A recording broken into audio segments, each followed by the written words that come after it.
Hello everyone, hope you guys are doing well. Without any delay, let's start the discussion of this interesting problem of calculus.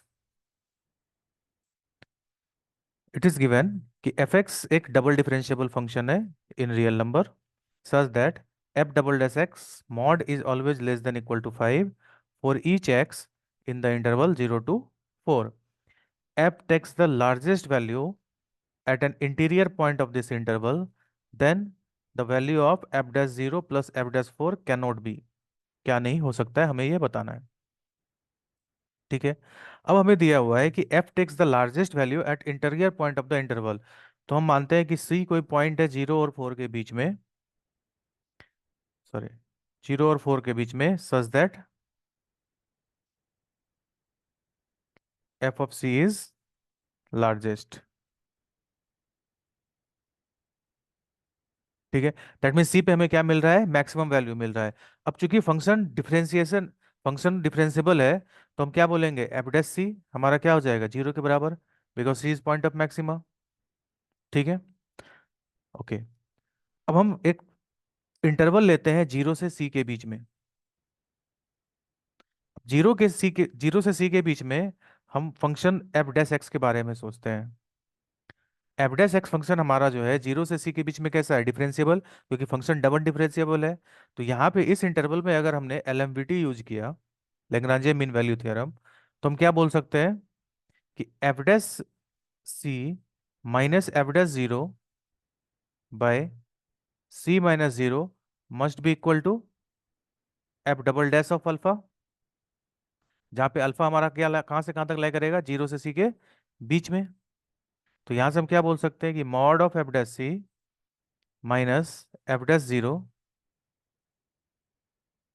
Bye mod of c is equal to F double dash alpha mod. अब हमें क्या दिया हुआ है कि F double dash x always क्या होगा, less than equal to 5, तो that means this value will be less than equal to 5। अभी देखिए, एफ डैश सी हमारा क्या है, 0, तो यहां से हम क्या बोल सकते हैं कि mod of f dash zero is less than equal to 5, या मॉड सी को हम सी लिख सकते हैं क्योंकि सी कैसा क्वांटिटी है, पॉजिटिव। तो यहाँ से सी मल्टीप्लाइड हो गया। इसको हमने माना इक्वेशन 1। ठीक है। अब अगेन हम सी से 4 के बीच में एफ डैश एक्स के बारे में सोचिए। ये कैसा फंक्शन है, डिफरेंशिएबल फंक्शन है, क्योंकि हमें एफ डबल डैश एक्स दे रखा है कि ये फंक्शन डबल टाइम डिफरेंशिएबल है। तो अगर हमने क्या किया, सी और 4 के बीच में Lagrange mean value theorem use किया, एलएमवीटी, तो हम यहां से क्या बोल सकते हैं कि F dash four minus, sorry, f dash c by 4 - c is equal to F double dash alpha two, where alpha two lies between belongs to C2 4। तो यहां से हम क्या बोल सकते हैं कि F dash four mod, and F dash C हमारा क्या है, 0 के बराबर। ठीक है।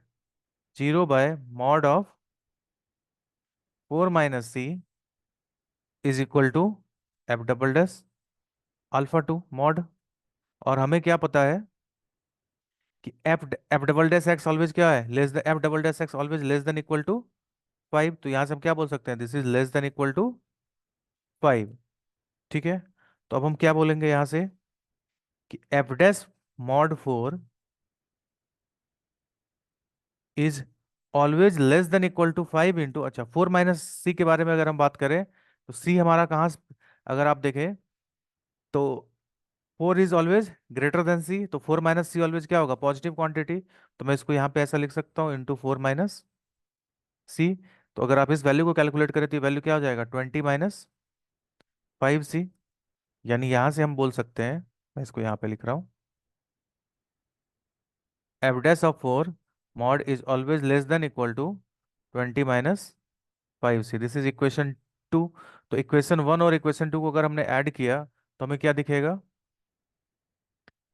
F dash four mod plus f dash zero will be always less than equal to 20। यानी इसकी वैल्यू ऑलवेज क्या होगी, 20 से लेस होगा या 20 के बराबर होगा।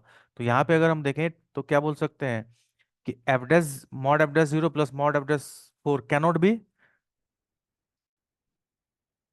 21 and 28 because this value will be always less than equal to 20. So our answer will be C and D.